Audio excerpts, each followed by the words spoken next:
Conservative Party headquarters in Calgary.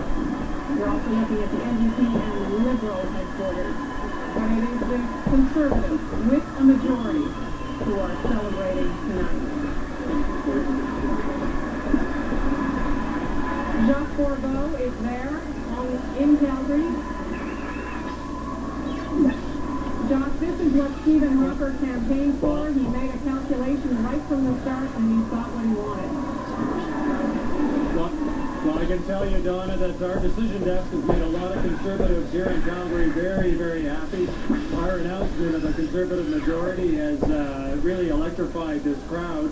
And certainly one of the things I think is going to be interesting is that all through this campaign, Stephen Harper kept asking for a majority, but he never really explained what he wants to do with that, what he could do with a majority government that he hasn't been able to do with a minority government for the past 5 years. And frankly, Donna, it now looks like we're going to find out. Well, not bad for an election that he didn't want, huh? Not bad, but you know, Donna, I was in that very room that Jacques is in 2006, and I can tell you, even though the Conservatives won the election in 2006, it did not feel like a victory. Tonight is what they were waiting for in 2006, and they got it, albeit 5 years later. The message was very clearly, Donna, the Prime Minister said right from the get-go that he wanted to see a stable government. I think that's what the country needs right now, and that's what Canadians have at least partially voted for. They voted for change on the one part, on the second place, but as far as their government goes, they wanted, obviously, a stable government. And Eric, let's bring in Eric Sorensen, who's brought us, come back to his virtual set. Our guru is here at the desk now. I'm only here virtually. You look real to me.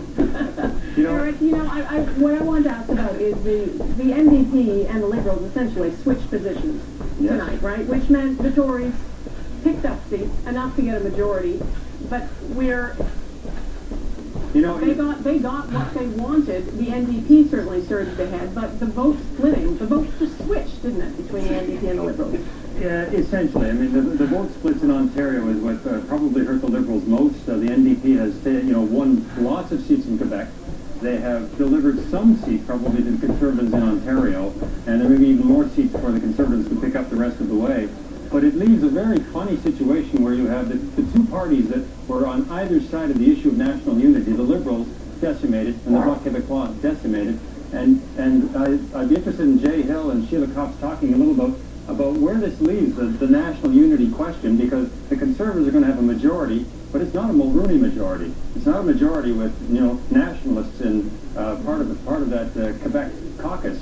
And Sheila Copps, I don't know what you think as well about where this leaves that debate, because yes, the Bloc is going away for the moment, but that, as Dennis Trudeau was saying, that's not the end of the separatist notion in Quebec. And where does that leave things if the Conservatives have this type of majority? I think it's actually going to put Jack Layton in a very challenging position, because as anybody who's been on the front end of any of those constitutional debates will know, sometimes what people want in Quebec, they don't want in other parts of the country, and it's very difficult to square that circle. When you don't have members, it's okay because you can take the position, but when you have members across the country, you sometimes have to be more balanced in your approach, and that could represent a potential danger, because the Bloc cousin, Pauline Marois and company, are going to be looking for any excuse they can to sort of torch Canada. Let's just check in at Conservative Party headquarters, Stephen Harper's headquarters in Calgary. Peter Harris is down in the crowd there. Huge celebrations, Peter. Well, Donna, as it was lurching towards majority territory, this crowd was going back and forth saying, one more. So as each seat was piling on towards that majority marker that we announced, they were looking for it. Now, this group especially was raucous. They were extremely loud. I think this is something that Stephen Harper was talking about all through the campaign. He's worked for years for this. And here's one supporter that was particularly loud in the crowd. So now I'm putting you on the spot. What do you think now that it's actually happened? I am so thankful that Canada's going to have a strong government. I was a little worried, and now my heart is at rest, and I can start partying. What were you worried about? I was worried about another minority government, and to be frank with you, an NDP opposition on that. It wouldn't have worked out well for Canada. It wouldn't have worked out well internationally, and it's so good to see that the left vote is split, and the Conservatives are it. They went right up the center, but I mean, you have the NDP now.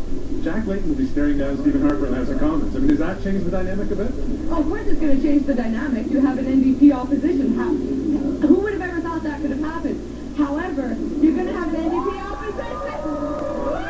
I I knew she was going to scream, Donna. She's been screaming for the last 10 minutes. So there you go. Back to you. All right, Peter Harris at the Stephen Harper's headquarters in Calgary. Much different mood over at the Liberal headquarters in Toronto. That's where Shirley Engel is. Shirley. Well, Donna, there's hardly anyone in this room, just small pockets of people shaking their head in disbelief, mouthing the words, "Oh my God."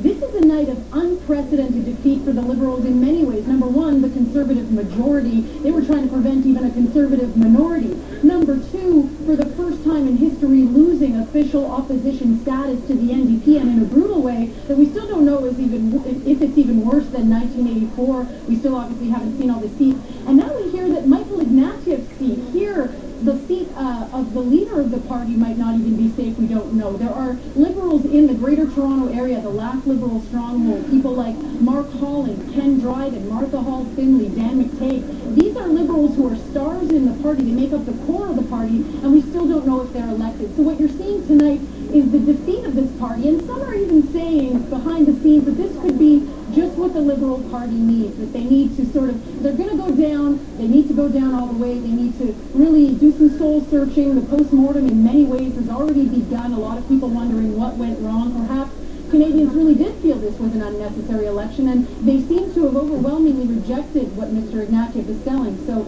a lot of teary eyes here tonight, Donna. Yeah, and I just want to bring in Eric Sorensen. Michael Ignatieff himself looks like he's losing his seat. He does, and one of the things we'll be watching for in some of these ridings is was it an outright win for the Conservatives, or did they stand still with their votes while the NDP took votes away from the Liberals? If that happened in that riding, another Liberal, in this case the leader of the Liberal Party, going down, and of course there will be leadership questions, which there would have been after this result anyway. And there is one party tonight who can't believe their good fortunes. That is the NDP. That's where Mike Drolet is at NDP headquarters in Toronto tonight. Mike? Yes, this is a stunned group of NDP supporters here today.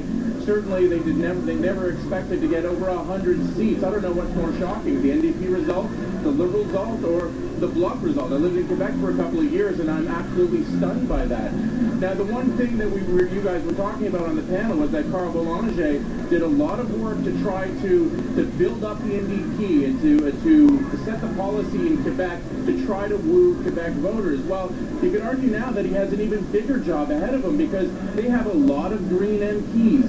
A lot of people who, I believe the number was 61 in Quebec in terms of the NDP seats. Well, you could argue that 60 of those didn't expect to win, because the one seat that they expected to hold was Thomas Mulcair, and the rest was, sacrificial lambs for the large part. But Jack Layton kept on going back to Quebec, and he was really forcing the issue there. So they're excited as anybody could possibly imagine they could be. Donna?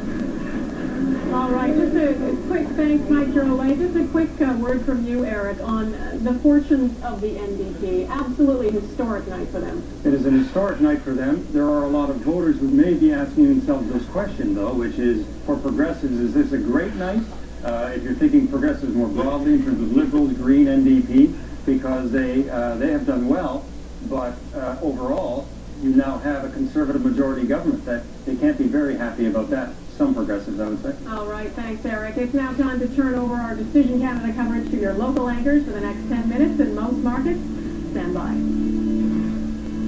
This is Decision Canada 2011 on the Global Television Network.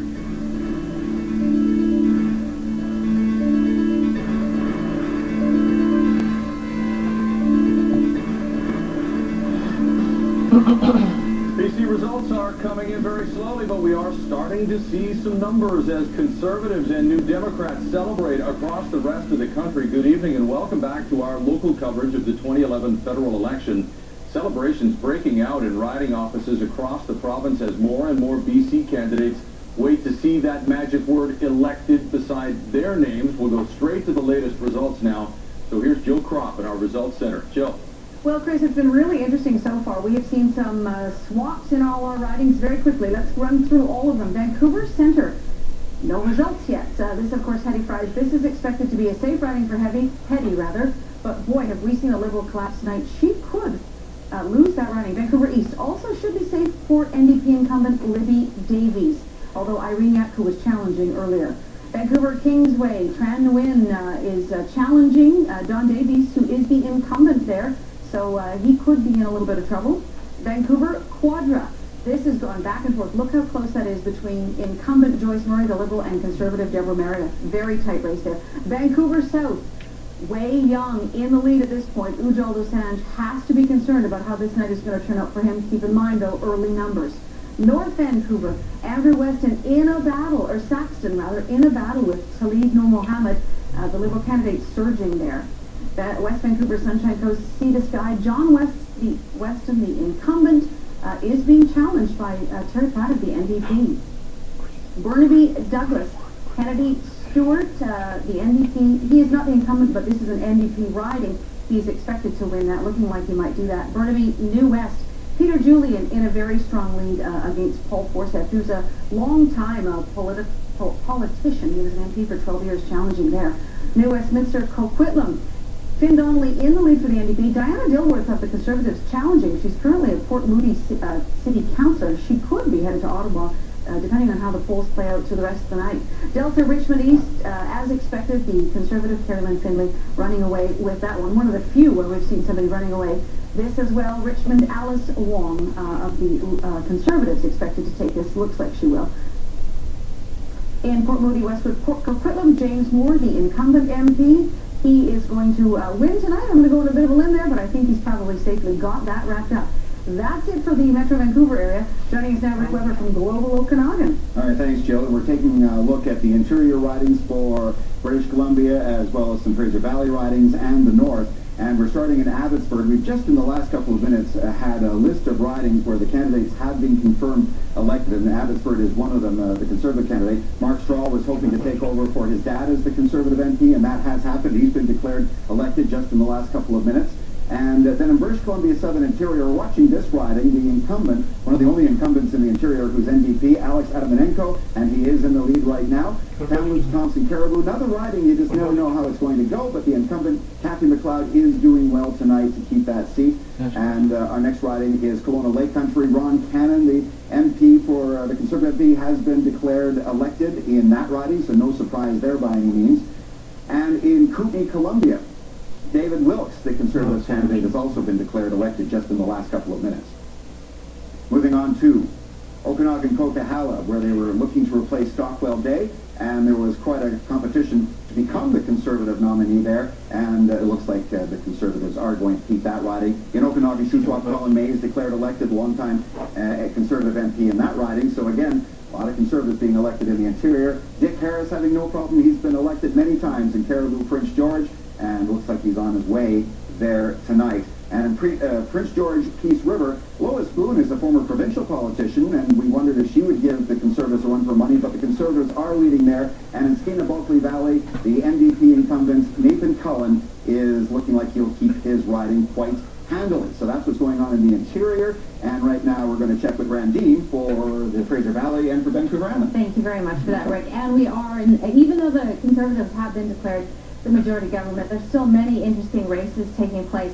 Right now, there's no polls reporting, but the races between Sip Dhaliwal of the Liberals and Jimmy Sims of the NDP there. In South Surrey, White Rock, Russ Hebert, he's a lock. He's expected to keep his seat, no problem. He should be declared fairly quickly. In Surrey North, Donna Cadman is tight with Jasper Sandhu. She's been called the invisible candidate, and she's going to be fighting for her life tonight. In Fleetwood, Port Calais, again, Nina Greenwald should be expected to keep her seat, and she is leading there. In Langley, Mark Warwell has already been declared the victor, 64% of the votes, with 17% of the polls reporting so far. In Pitt Meadows, Maple Ridge, Randy Camp also expected to win that seat, a fairly safe seat for the Conservatives.